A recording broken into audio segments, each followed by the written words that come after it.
Hello friends, welcome to Surya kitchen. இன்றைக்கி வீடியோவில் தோசை மாவு இல்லாத நேரத்தில் ரொம்ப ஈஸியாக இன்ஸ்டண்ட்டாக ஒரு 10 நிமிஷத்தில் முறுமுறுன்னு ரவா தோசை எப்படி செய்கிறதுன்னு தாங்க பார்க்க போகிறோம். இந்த ரவா தோசை கூடவே சூப்பராக நல்ல டேஸ்டியான கார சட்னியும் எப்படி செய்கிறதுன்னு பார்க்கலாம். ஃபஸ்ட்டு தோசை மாவு ரெடி பண்ணிக்கலாம். அதுக்கு ஒரு மிக்ஸி ஜாரில் 1 கப் அளவுக்கு ரவை சேர்த்துக்கோங்க. ஒரு சின்ன கப்பில் தான் அளந்து எடுத்திருக்கேன். இது 100 கிராம் ரவை இருக்கும். வறுக்காத ரவை தான், நார்மலாக நம்ம உப்புமாக்கெலாம் பயன்படுத்துவோம் இல்லையா, அந்த ரவை தான். எந்த அளவுக்கு முடியுதோ அந்த அளவுக்கு நல்லா பவுடராக ஃபஸ்ட்டு அரைச்சி எடுத்துருங்க. அதுக்கப்புறம் 2 டீஸ்பூன் அளவுக்கு கோதுமை மாவு, 2 டீஸ்பூன் அளவுக்கு அரிசி மாவு, கூட 1/2 டீஸ்பூன் அளவுக்கு உப்பு, கூடவே 1/2 டீஸ்பூன் அளவுக்கு சர்க்கரை சேர்த்துக்கோங்க. சர்க்கரை சேர்க்கறதுனால தோசை நல்ல கலராக வரும்.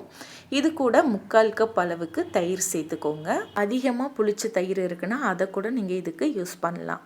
இப்போ இது கூடவே 3/4 கப் அளவுக்கு தண்ணி சேர்த்துக்கலாம். சேர்த்துட்டு ஒரு தடவை நல்லா இந்த மாதிரி கலந்து விட்டுட்டு மறுபடியும் இதை அரைச்சி எடுத்துக்கலாம். நம்ம ஃபஸ்ட்டே ரவையை நல்லா பவுடராக அரைச்சிருக்கோம். அதனால் இது எல்லாம் சேர்ந்து வர மாதிரி லைட்டாக அரைச்சி எடுத்தால் போதும். இப்போ இதை அரைச்சிட்டு ஒரு பாத்திரத்தில் மாற்றிக்கலாம். இப்போ இந்த ஜார்லேயே ஒரு 1/4 டம்ளர் தண்ணி ஊற்றி நல்லா கலந்து சேர்த்துக்கோங்க. சேர்த்துட்டு கலந்து விட்டுருங்க. அவ்வளோதான், தோசை மாவு ரெடி. இப்போ இது ஒரு 5 நிமிஷம் மட்டும் அப்படியே இருக்கட்டும். மூடி போட்டு வச்சிடலாம். இப்போ அடுத்ததாக சட்னி எப்படி செய்கிறதுன்னு பார்க்கலாம். அதுக்கு மிக்ஸி ஜாரில் ஒரு 6 பல் பூண்டு சேர்த்துக்கோங்க.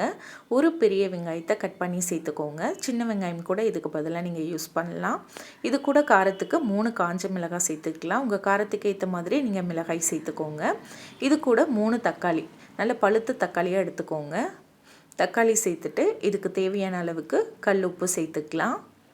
இப்போ இந்த தண்ணி எதுவும் சேர்க்காமல் நல்லா ஒரு 1லேருந்து 2 நிமிஷத்துக்கு மிக்சியில் நல்லா அரைச்சி எடுத்துக்கோங்க. நல்லா அரைச்சாதான் இது உங்களுக்கு நல்ல ஒரு கலர் வரும். இப்போ இதை தாளிக்கிறதுக்கு அடுப்பில் வாணலி வச்சுட்டு ஒரு 2 டேபிள் ஸ்பூன் அளவுக்கு எண்ணெய் சேர்த்துக்கலாம். நல்லெண்ணெய் ஊற்றுனீங்கன்னா இன்னும் சட்னி நல்லா டேஸ்ட்டாக இருக்கும்.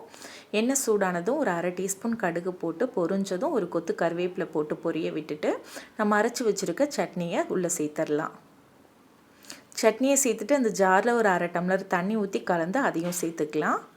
இப்போ நீங்கள் ரொம்ப இதை கலந்து விட வேணாம். லைட்டாக இந்த மாதிரி கலந்து விட்டுட்டு மீடியம் ஃப்ளேமில் ஒரு 7லேருந்து 8 நிமிஷம் நல்லா கொதிக்க விடுங்க, பச்சை வாசனை போக. நீங்கள் ரொம்ப கரண்டியால் இந்த மாதிரி கலந்து விட்டுட்டு கொதிக்க விட்டிங்கன்னா அடுப்பெல்லாம் தெறிக்கும். லைட்டாக கலந்து விட்டுட்டு கொதிக்க விட்டிங்கன்னா தெறிக்காது. ஒரு 7-8 நிமிஷம் எண்ணெய் பிரிஞ்சு வர வரைக்கும் கொதிக்க வச்சிங்கன்னா சட்னி ரெடி. இப்போ நம்ம தோசை ஊற்றிடலாம். தோசை ஊற்றுறதுக்கு ஒரு 5 நிமிஷம் மாவு நல்லா ஊறி வந்துருச்சு. இது கூட தோசை ஊற்றுறதுக்கு முன்னாடி தான் நீங்கள் ஆப்ப சோடா சேர்க்கணும். ஒரு 1/4 டீஸ்பூன் அளவுக்கு மட்டும் ஆப்ப சோடா சேர்த்து மாவோட நல்லா கலந்துக்கலாம்.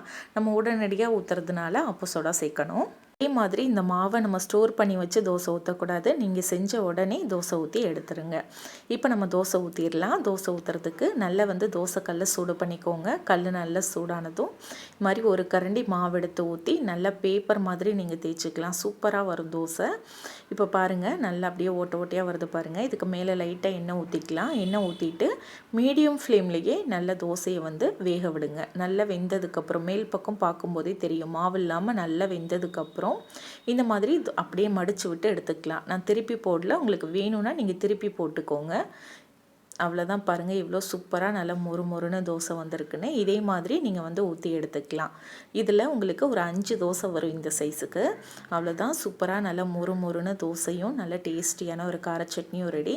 கண்டிப்பாக இந்த ரெசிபியை ட்ரை பண்ணி பாருங்கள். ட்ரை பண்ணிவிட்டு எப்படி வந்ததுன்னு கமெண்ட்டில் சொல்லுங்கள்.